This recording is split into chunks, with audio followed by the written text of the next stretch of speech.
बिहार में मुख्यमंत्री के तौर पे सीएम सम्राट चौधरी के युग की शुरुआत हुई है। लगातार सम्राट चौधरी के मुंह से ये वक्तव्य रहता था कि अपराधियों की सामत आएगी, अपराधी जेल या जहन्नुम में होंगे, गया में उनका पिंडदान किया जाएगा। लेकिन नए नवेले सीएम सम्राट चौधरी के राज में लगातार अपराधी खुलेआम चुनौती दे रहे। इन तमाम मुद्दों पे बात करने के लिए हमारे साथ आरजेडी के प्रवक्ता एजाज अहमद जी हैं। एजाज जी, जिस लहजे और जिस बेबाकी बोल के तरीके से सम्राट चौधरी खुले मन से खुद की पीठ थपथपाते थे, लेकिन आप रामकृष्ण नगर में देख लीजिए 20 लाख की डकैती होती है। आज सुबह सुबह जिस प्रकार से लगातार कई जिलों में जो घटनाएं हुई हैं, बिहार की राजधानी पटना में भी देर शाम बड़े कारोबारी की बहू के साथ चैन स्नैचिंग की घटना हुई। जजेज आवास है, डीजी साहब का घर है, और लगातार अपराधी सम्राट चौधरी की जो पुलिस है वो कहीं ना कहीं उनके मंसूबे जो हैं वो कामयाब। देखिए, सबसे पहले तो एक बात समझ लीजिए, मुख्यमंत्री हों या गृह मंत्री हों, सम्राट चौधरी जी ही हैं। इससे पहले भी गृह मंत्री के रूप में सम्राट चौधरी जी ही थे। सम्राट चौधरी जी जितना बड़ी बड़ी बोली बोले हैं उतना काम नहीं दिखा, और काम नहीं दिखने का सबसे बड़ा कारण यह है कि 20 वर्षों से जो एनडीए का शासनकाल है उसमें कहीं ना कहीं अपराधियों को सत्ता के माध्यम से संरक्षित किया जाता रहा है। सत्ता के द्वारा जिस तरह से महिमा मंडित किया गया है अपराधियों को, वो स्पष्ट रूप से दिखता है। और अपराध करने वाले ये बात समझते हैं कि सैया भय कोतवाल तो अब डर काहे का। क्योंकि अपराधियों को ये बात पता है कि जब सरकार ही कहती है कि न किसी को फंसाते हैं न किसी को बचाते हैं, लेकिन सरकार के लोग ही जब जिसको चाहते हैं फंसाते हैं और जब जिसको चाहते हैं बचाते हैं। क्योंकि बचाने और फंसाने वाले वही लोग हैं जो सत्ता में बैठे हुए हैं। विपक्ष के लोगों को फंसाने में इनको मज़ा आता है और अपने लोगों को बचाने में भी इनको मज़ा आता है, और ये स्पष्ट रूप से दिखता है। आपने जो रामकृष्णा नगर की घटना का जिक्र किया, वो तो बहुत ही दर्दनाक घटना।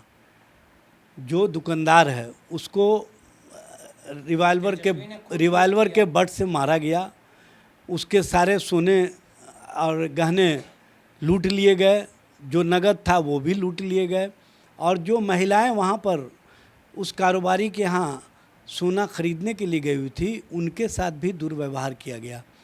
और जो हेलमेट पहन करके आए थे उन्होंने किस तरह का अपना खेल खेला वो स्पष्ट रूप से दिखा।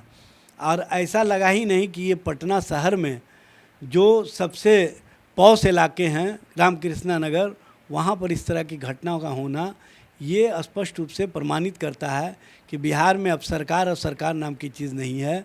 सरकार का ऑरा कहीं नहीं दिख रहा है, और सरकार में बैठे हुए लोग सिर्फ इस बात के लिए लगे हुए हैं कि कैसे सत्ता का खेल खेला जाए।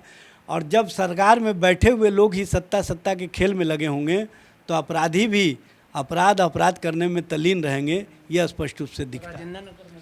राजेंद्र नगर में जो आपने चैन स्नैचिंग की चर्चा की, जो वीआईपी इलाके, जो कहीं ना कहीं पूर्व डीजीपी के घर के इर्द गिर्द का मामला है, जो वहाँ पर जजेस का मकान है, उनके पास इस तरह की घटना होना, और वो भी एक बड़े घराने की महिला के साथ, ये तो स्पष्ट रूप से अब प्रमाणित हो चुका है।